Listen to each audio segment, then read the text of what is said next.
அனைவருக்கும் வணக்கம். ஆக்சுவலா இது part 2 video. Part 1 already post பண்ணியாச்சு. என்னன்னா கரூர் சம்பவம் தான். ஸோ விஜய் சார் வீட்டில் கிளம்பினதுல இருந்து கரூரை விட்டு போனது வரைக்கும் டிவியில என்ன காட்டினாங்களோ பார்ட் 1ல போட்டாச்சு. சரிங்களா? ஸோ பார்க்காதீங்க, கீழே டிஸ்கிரிப்ஷன் லிங்க் இருக்கு, டேக்ல இருந்து போய் பாருங்க. இந்த பார்ட் 2 என்ன அப்படின்னா, கரூர் நடந்த சம்பவம் பார்த்தீங்கன்னா சோசியல் மீடியால வந்து என்ன ஒளிபரப்பாச்சு, சில உண்மை தன்மைகள் பார்த்தீங்கன்னா அந்த கம்பேரிசன் பார்க்குறப்போ டிவிலி ஆகட்டும் சோசியல் மீடியா ஆகட்டும் அப்படியே வேற மாதிரி இருக்கு. ஸோ அந்த கரூர்ல நடந்த மறுபக்கத்தை தான் சம்பவம் இருக்கு இல்லையா, அதோட மறுபக்கத்தை தான் நம்ம வந்து பாட்டுல பார்க்கிறோம்.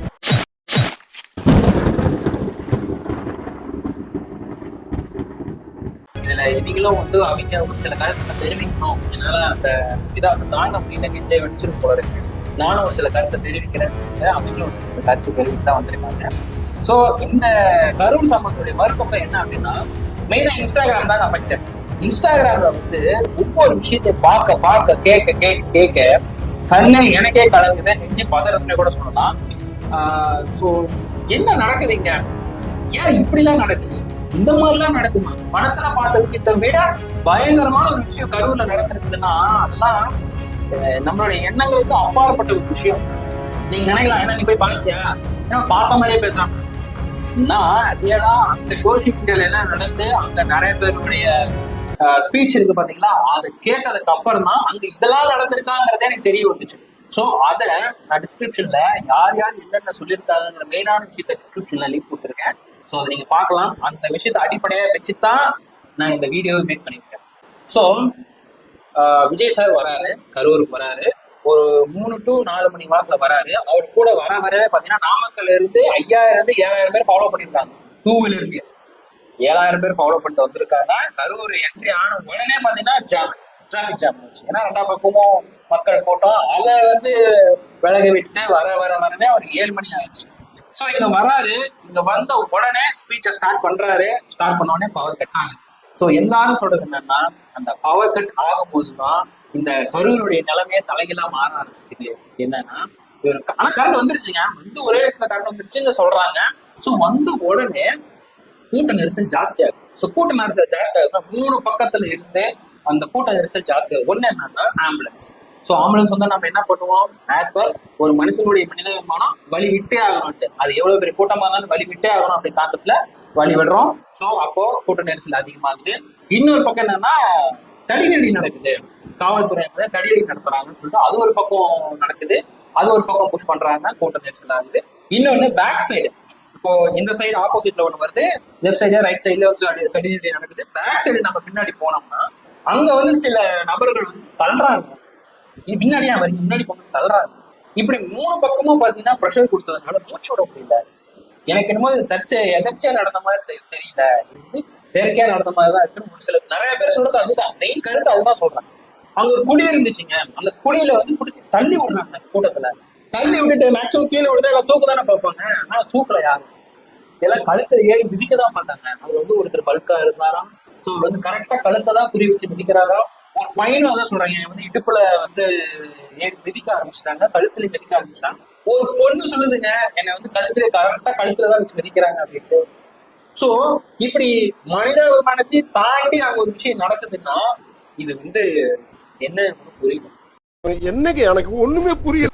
இப்போ இதுல மெயினான விஷயம் என்னன்னா, ஏன் இதெல்லாம் நடக்கும், எதுக்காக இதெல்லாம் நடக்கும் சொல்லுங்க பார்க்கலாம்.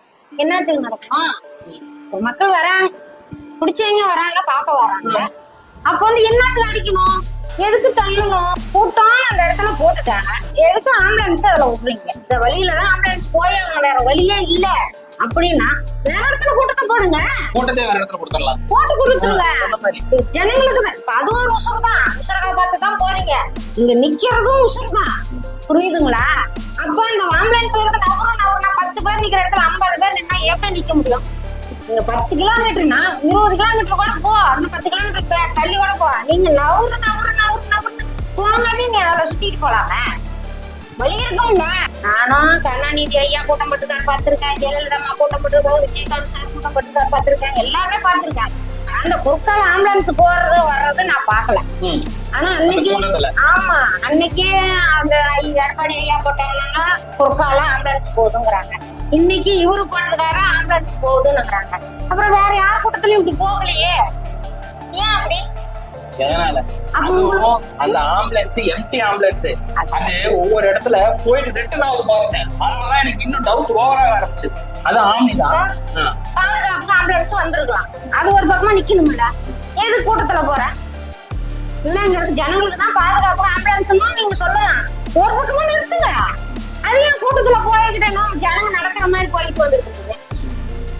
இப்ப நீங்க தான் ஜனங்களுக்கு பாதுகாப்பு கொடுக்கறது இதுதானா? இதுதான் முறையா? அந்த இடத்துல நெரிச்சலான இடத்துல கூட்டம் போட சொல்லி அனுமதி கொடுத்துருக்கீங்க. இதுல எப்படி ஜனம் எப்படி நின்னு பாப்பாங்க? இப்படி போய் நின்னு பாக்குறது எப்படி, அப்படி நின்னு பாக்குறது எப்படி இருக்கும்? பரவாயில்ல. நீங்க அந்த மாதிரி இடம்னா பார்த்து நீங்க கொடுக்குமா? ஜனங்களுக்கும் பாதுகாப்பா இருக்கும், ஆம்புலன்ஸ் போனாலும் பாதுகாப்பா இருக்கும், வந்தவங்களுக்கும் பாதுகாப்பா இருக்கும், அவங்களுக்கும் கெட்ட பேர் கிடையாது. எல்லாத்துக்கும் ஒரு பாதுகாப்பு பார்த்து தானே நீங்க இடம் கொடுக்கணும். நீங்க கொடுத்துட்டு போட்டுட்டு இப்ப கடைசியில அவங்க வந்து இப்படி ஆயிடுச்சு, இவங்க வந்து இப்படி ஆயிடுச்சுன்னா, ஐயா நீங்க யார் வந்தாலும் நாங்க பார்க்க வருவோம் ஐயா, யார் வந்தாலும் பார்க்க வருவோம். ஏன்னா ஒருத்தர் வர்றாங்க பார்க்காதீங்கன்னா எல்லாத்துக்கும் ஒரு ஆசைதான். பார்க்க நானே கூட வருவேன், ஆனா என்னால அந்த கூட்டத்துல போனா வர முடியாது. அதனாலதான் நான் போகல, புரியுதுங்களா? இல்லைன்னா பக்கமா கூட இங்க வந்தாங்கன்னு சொன்னாங்க, போயிருவேன். ஆனா டிவில வந்து பாத்துக்கிட்டேன், நம்மளால முடியாது அந்த கூட்டத்துல போய். அதனால யாரால ஓட்டுக்காக மட்டும்தாங்க இன்னும் வருவாங்க. ஜனங்களை காப்பாத்துறதுக்குலாம் எந்த அரசியல்வாதியும் கிடையாது. தப்பா பேசியிருந்தா மன்னிச்சுக்கோங்க, யாருமே கிடையாது. ஒண்ணு இல்ல, சிஎம் சார் இருக்காரு, ஒரு சாமானிய மனுஷன் போய் சிஎம் சார் பார்க்க முடியுதா சொல்லுங்க? ஏன் நம்ம ஏன் தப்பு சொல்லணும்? மக்களுக்கு நான் அப்படிங்கிறாங்க. இப்ப எனக்கு ஒரு பிரச்சனை பாக்குறப்ப நேர்ல பாக்கணும் முடியுமா? முடியாது. ஓட்டு கேட்கமா ஒண்ணு சாதாரண நான் எதுவும் குறிப்பிட்டு பேச விரும்பல. ஓட்டு கேட்க ஊடு ஊடு வராங்க, ஆனா ஜெயிச்ச வாட்டி அப்படி பார்த்தா கூட பார்க்காத மாதிரி போறாங்க, கையாட்டிட்டு போறாங்க. பார்த்தா பார்க்காத மாதிரி போறாங்க, கையாட்டிட்டு எல்லாம் போகல, பார்த்தா பார்க்காத மாதிரி போறாங்க. கூட்டு கூட்டு கண்ணா பட்டு போட்டு சொன்ன நமக்கு நல்லதுன்னாங்கிறாங்க. ஆனா அதே நின்று ஜெயிச்சுட்டாங்கன்னா அப்ப என்னத்த பாதுகாப்பு இருக்குது?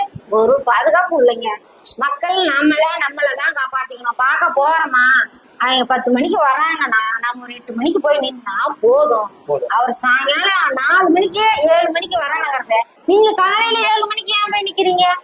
இந்த வெயில்ல போய் காலையில 7 மணிக்கு போய் நின்னு சோறு இல்லாத தண்ணி இல்லாத கூட்டத்துல நின்றுகிட்டு இருந்தா நமக்கு நம்மளே முடியாது. அவ ஏன் அடுத்தவங்கள சொல்லுவாங்க? அதுல வந்து அந்தாண்ட நெரிக்கிறாங்க இந்தாண்ட நெரிக்கிறாங்க, பாதுகாப்பு இல்ல. யாருக்கு பாதுகாப்பு? அவங்களுக்கு தான் பாதுகாப்பு, மக்களுக்கு பாதுகாப்பு இல்ல. தயவு செஞ்சு நாமளே காப்பாத்திக்கணும். குழந்தைய தூக்கிட்டு போவாதீங்க, வயசானவங்க போவாதீங்க. 2 பேர் கல்யாணம் ஆனா 1 வாரத்துல கல்யாணம்ங்கிறாங்க, அந்த பிள்ளைங்களாலேயே தம் கட்ட முடியல. குழந்தைங்க நம்மளாம் ஏமாத்துறோம். குழந்தைங்களே 41 பேரா. அதனால கூட்டம் இருக்குதா, முடியாது சாமி நம்மளால, வா போயிடலாம் அப்படின்ட்டு நீங்க பாதுகாப்பு பண்ணிக்கோங்க. அதுக்குன்னு யாரையும் கூட்டத்துக்கு போவாங்கன்னு சொல்லல. முடியறீங்க போட்டு, முடியாதீங்க இருந்துக்கோங்க. ஒருத்தர் நம்மளால ஒருத்தர் கெட்ட பேரு வேணாம். அதுதான் நான் சொல்ல வரேன். ஒரே நைட்லயே இத்தனை பேர்த்தையும் பரிசோதனை பண்ணி இப்படிதான் செத்தாங்கன்னு சொல்லிட்டாங்க பாரு. போஸ்ட்மார்ட்டம் சொல்றாங்க 39 பேர். அது என்னால நம்பவே முடியல. ஒரு சாதாரண மனுஷன் செத்துட்டா நாளைக்கு தருவேன், சாயங்காலம் தருவேன் அப்படிங்கிறாங்க ஒரு ஆளுக்கு. அப்ப 40 பேர்த்துக்கு ஒரு நைட்ல இத்தனை பேர் ஆனதை விஜய் பேசிட்டு போயிட்டாரு. போனதுக்கு அப்புறம் அந்த பிரச்சனை எல்லாம் முடிச்சு அதோட கொண்டு போய் சேர்த்துறதுக்கு 11 மணி 12 மணி ஆச்சா என்னன்னு தெரியல. ஆனா எப்படி ஒரு 5-6 மணி நேரத்துக்கு வர இப்படி ஒரு செய்தி கொடுக்க எல்லாம் பரிசோதனை பண்ணிட்டோம்னு சொல்லி வரும். எப்படி வரும்? நைட் முடிச்சு காலையில ரிப்போர்ட் கிடைக்கும். அப்ப ஒரு ஆளுக்கே ஒரு 2 நாள், ஒரு நாள் 20 மணி நேரம் 10 மணி நேரம் பண்றாங்கன்னா இப்ப எத்தனை பேருக்கு எத்தனை மணி நேரம்? 10 பேருக்கு ஆளு கிளீனா ரெடி பண்ணி வச்சிருந்துருக்காங்களா? இதெல்லாம் கேள்விதான். யாரையும் குறிப்பிடலங்க. அதாவது இதெல்லாம் இருக்கு, இதெல்லாம் நடந்திருக்கு. அப்ப எங்க தப்பு நடந்திருக்கு? அப்ப திட்டமிட்ட ஒரு விஷயமா இருக்கு இல்ல, எதாச்சா நடந்த விஷயம் மாதிரியா இருக்கு. இதெல்லாம் ஆம்புலன்ஸ்ல டான்ஸ் ஆடிட்டு போறாங்க. போன ஆம்புலன்ஸ் ரிட்டர்ன் ஆகிட்டு போஸ்ட்மார்டம் 39 பேருக்கு ஒரே நைட்ல நடக்குது. பின்னாடி இருந்து கீழே விழுந்தவங்க கழுத்திலே வச்சு நெரிச்சிருக்காங்க. இன்னொன்னு பக்கத்துல அங்கேயே பாத்தீங்கன்னா பக்கத்துல விஜய் சார் பேசிட்டு பக்கத்துல ஒரு ஹாஸ்பிட்டல் இருக்கு. அந்த ஹாஸ்பிட்டல் போகாம எதுக்கு ஜிஹெச் கொண்டு போனாங்க தெரியல. பக்கத்துலயே ஹாஸ்பிட்டல் தூக்கிட்டு ஓடி இருக்கலாம். ஆனா ஆம்புலன்ஸ் வச்சு தூக்கிட்டு போயிருக்காங்க. உசுரு அப்ப அந்த நேரத்துக்கு இப்படி தடுமாறுறீங்களா? ஜிஹெச் கேட்டா கொண்டு போகணுமா? இவன் சொந்த ஆஸ்பத்திரியில தான் சேர்த்துறது. என்ன ஆயிடும்? அதுல ஒரு அம்மாவுக்கு 2 பசங்க, 2 குழந்தைப்பா. 2 குழந்தை. அது கவர்ல பார்த்தா நமக்கு அழுவாச்சி வருதப்பா. கடைசியில 2யுமே நான் தூக்கி கொடுத்துட்டேன். 2 பிள்ளைகளை தூக்கி கொடுத்துட்டேன். நாங்க சொல்லுதெல்லாம் நான் நம்ம ஊர்ல நடக்கிறப்ப ஒருத்தவங்க பாதுகாப்பா இருக்கா நம்ம குழந்தைங்க சொந்த ஊர்ல இருந்த அம்மா. சொல்லுங்க. இப்ப மக்களுக்கு என்னங்க பாதுகாப்பு இருக்கு? அரேஞ்ச் பண்ணி கொடுத்தாரு இல்லையா? அவங்களுக்கு தெரியாது. ஐயப்பா நம்ம இவ்வளவு கூட்டம் ஒரு நினைச்சு இவ்வளவு கூட்டம் வந்துருச்சு, டக்குனுதா இன்னும் கொஞ்சம் போலீஸ் பாதுகாப்பு கொடுங்க, ஜனங்க கூட்டம் நிறைய வந்துருச்சு அப்படின்னு சொல்லி நீங்க பட்டு பண்ணா ஒரு மணி நேரம் தான், ரொம்ப நேரம், ஒரு 2 மணி நேரம் இருக்கிற இடத்துல போலீஸ கொண்டு வந்திருக்கலாம். 2வது எதுக்கு நெருக்கிறீங்க? கூட்டம் முடிஞ்சிருச்சு, விட்டுருந்தாங்க எங்க வாக்குல அப்படியே போயிருந்தாங்க.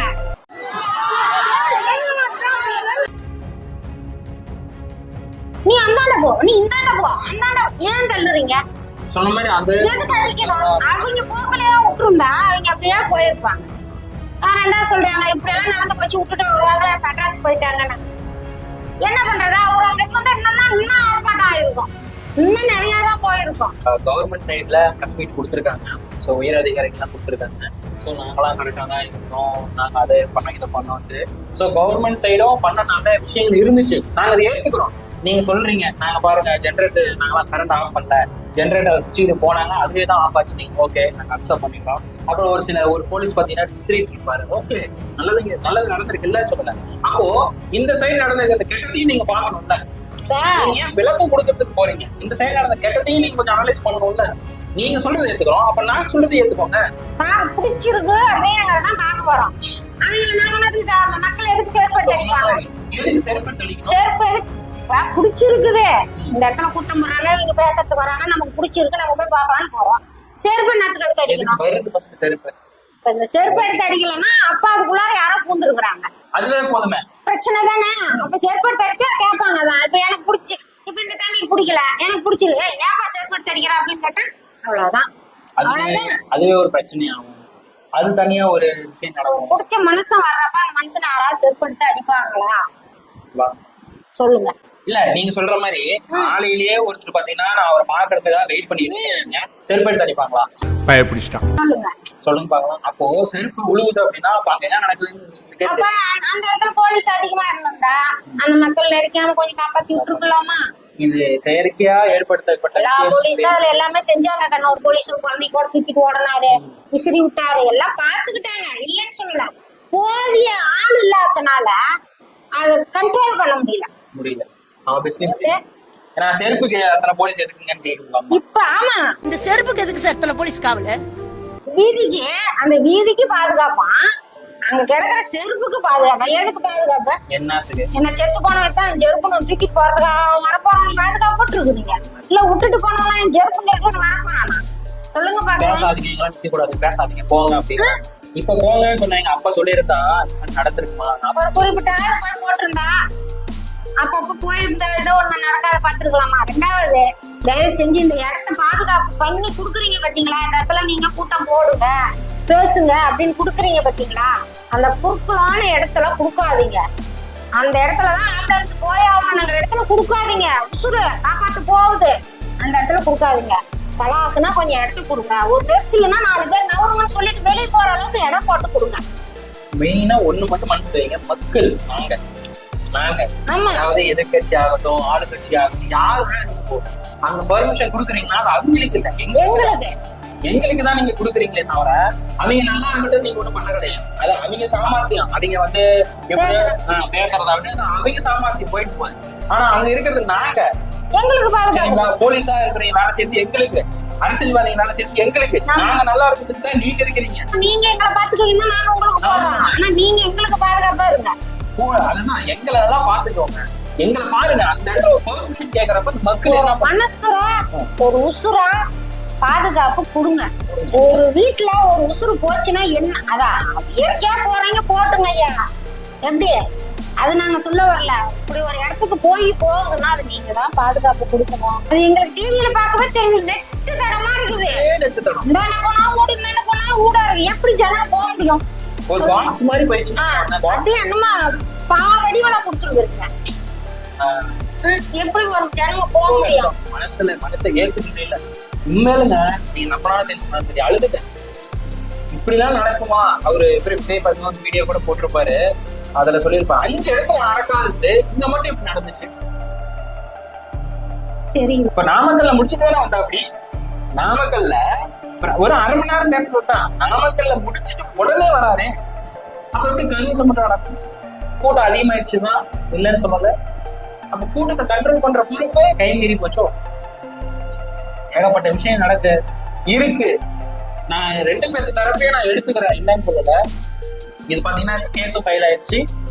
தாவேகா மாவட்ட செயலாளர் அரெஸ்ட் பண்ணிருக்காங்க, இன்னொருத்தரையும் அரெஸ்ட் பண்ணியிருக்காங்க. இப்போ ஆனந்த் சார் பாத்தீங்கன்னா புஜாமீன் கேட்டிருக்காரு. ஓகே, வாட் எவர் நடக்கும், ஒரு நல்லதுனா கெட்டது நடக்குதுன்னு சொல்றேன். அப்கமிங் பாத்தீங்கன்னா இது மக்களை மெயினா மனசுல வச்சுக்கிட்டு வருங்காலத்தை வந்து பிரச்சாரத்துக்கு பெர்மிஷன் கொடுங்க. அதுக்காக எடப்பாடி ஐயா ஆகட்டும், விஜய் அவர்கள் ஆகட்டும், ஸ்டாலின் அவர்கள் ஆகட்டும், மக்கள் வேணுங்க ஐயா, நீங்களும் வர முடியும். பாதுகாப்பு கொடுங்க, ஜனங்களை எல்லாம் காப்பாத்துங்க. மெயினா மக்கள் நீங்க கொஞ்சம் வந்து கேர்ஃபுல்லா இருக்கணும். நம்ம கிட்டயே நம்ம பொறுப்பு இருக்குல்ல, எல்லாமே அவங்க செய்வாங்கன்னா என்ன நியாயம்? நம்மளையும் கூட்டமா இருக்கா, அப்பா கூட்டமா இருப்பான் நம்ம இதுல பாத்தீங்கன்னா போயிருக்கலாம். ஒரு 10,000 பேர் போயிருந்தா கூட இந்த பிரச்சனையே வந்திருக்கு. அவ்வளவுதான் வரோமா? சரி, இவ்வளவு கூட்டத்துல நம்மள போய் ஒரு பாருங்க, அந்த டிவியில பாக்குறது வீட்டுல பாத்துக்கோ. போனா நெரிச்சல்லையும் முடியாது, நின்னு புண்ணியம் இல்ல அவரை பூஞ்சி பார்க்க கூட முடியாது. அதுக்கு பேசாம குழந்தைங்க கண்ணா போக முடியாது, வாங்க போலாம், கூட்டிட்டு போயிடுங்க. நம்மளே காப்பாத்திக்கணும். கூட்டத்துக்கு அதுக்கு யாரையும் போக வேண்டாம் சொல்லல. போறீங்க பாதுகாப்பா போங்க. அங்க போதா பாதுகாப்பு இல்லை அப்படின்னா நம்ம உசர் நம்ம காப்பாத்திக்கலாம்னு வந்துருங்க. அவ்வளவுதான் பண்ண முடியுமா தவிர்த்து நம்மளால ஒன்றும் பண்ண முடியாது. ஒரு அக்கா சொல்லுது, நான் சாவ வேண்டியது முன்னாடி 2 பேர் வந்து சட்டம் கண்ணால பார்த்தேன், மூச்சு சட்டம் கண்ணால பார்த்தேன். அக்கா அது முன்னாடி எத்தனை பேர் செத்து போயிட்டாங்க தெரியுங்களா? காலை வச்சு ஐயோப்பா, இதெல்லாம் என்ன நடக்குதா அப்படிங்கும் தான் எனக்கு பயமா இருக்கு. ஆனா ஏதோ நடந்திருக்குங்க, நாங்க எங்க கருத்தை தெரிவிச்சுட்டோம். இதை நான் இவங்க தான் காரணம், இவங்க தான் பண்ணிருக்கேன், இதெல்லாம் நடந்திருக்கு. இது நடந்ததை நாங்க சொல்லியிருக்கோம். சோ அது வந்து பார்த்துட்டு நீங்க நல்லா தெளிவா எடுத்துக்கணும். நாங்க சொல்லியிருக்கிறது யாரையும் குறிப்பிட்டு கிடையாது, அரசியல்வாதியும் கிடையாது, மக்களையும் கிடையாது. அவங்க செய்யறது அவங்க செய்யறாங்க, நம்மளாம் நம்ம காப்பாத்திக்கணும். இதை மட்டும் தான் சொல்றோம். இதுல போயிட்டு நெரிச்சுக்கிட்டு அவங்களுக்கு போய்தான் அப்படி ஆகி போச்சு இப்படி ஆகி போச்சுன்னு அவங்களுக்கும் கெட்ட பேர் வேணும், நமக்கும் இழப்பு வேணும். அதனால 3 பேர் கரெக்டா இருந்தா நல்லா இருக்குங்க. போலீஸ்காரங்களும் கரெக்டா வந்து பாதுகாப்பு பிரச்சனை எல்லாம் போயிருக்கோம். அரேஞ்ச்மெண்ட் பண்ண தாவேகா விஜய் சார் கரெக்டா பண்ணினா பிரச்சனை எல்லாம் போயிருக்கோம். இந்த மக்கள் இவ்வளவு கூட்டம் நம்ம கம்முன்னு போயிடலாம் போயிருந்தா பிரச்சனை எல்லாம் பிரச்சனை இல்லை. ஒரு கை தட்டினா மட்டும் ஓசை வராது, 2 கை தட்டினாலும் ஓசை வரும். இது ஒரு பிரச்சாரம்னா எல்லாரும் சம்பந்தப்பட்ட ஒரு விஷயம். பார்த்து பத்திரமா இருங்க. கூட்டம் போடுவாங்க கண்டிப்பா, ஓகேங்களா? விடமாட்டாங்க, கண்டிப்பா பிரச்சார கூட்டம் வரும். சோ எங்க 2 பேருடைய கோரிக்கை என்னன்னா, போடுற பிரச்சார கூட்டத்தை அனலைஸ் பண்ண வேண்டியது எந்த கட்சியும் அந்த கட்சியோடைய பொறுப்பு. அந்த பெர்மிஷன் கொடுக்கறது கவர்மெண்டோடைய பொறுப்பு. பிரச்சாரத்துக்கு போய் கூட்ட நெரிசல் இல்லாம பாதுகாப்பா வருது மக்களுடைய பொறுப்பு. எல்லாமே சேர்ந்தாதான் எல்லாமே நல்லபடியா நடக்கும். நல்லதே நடக்கும். 41 பேருக்கு கடவுள்கிட்ட வேண்டிக்கிறோம், இனிமே அந்த மாதிரி எதுவும் நடக்க கூடாது அப்படின்ட்டு. யாரையும் இதுல குறிப்பிட்டு நாங்க யாரையுமே பேச கிடையாது.